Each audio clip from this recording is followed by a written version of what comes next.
हे सर्वशक्तिमान पिता परमेश्वर, इस नई सुबह के लिए मैं आपका धन्यवाद करता हूँ। प्रभु, आज अपने लिए और अपने पूरे परिवार के लिए आपसे मैं प्रार्थना करता हूँ। प्रभु, जैसा आपका वचन कहता है, यहोवा तेरे जाने और आने में अब से लेकर सदा तक तेरी रक्षा करेगा।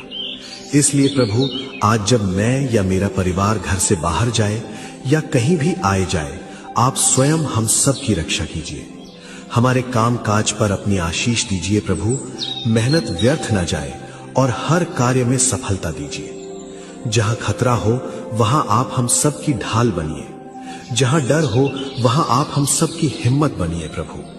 मुझे और मेरे परिवार को हर बीमारी, हर दुर्घटना और हर बुरी योजना से बचाइए प्रभु। मैं सारी बातों को आपके हाथ में दे देता हूं। छोटी सी विनती प्रार्थना प्रभु यीशु मसीह के पवित्र नाम से करता हूं। आमीन।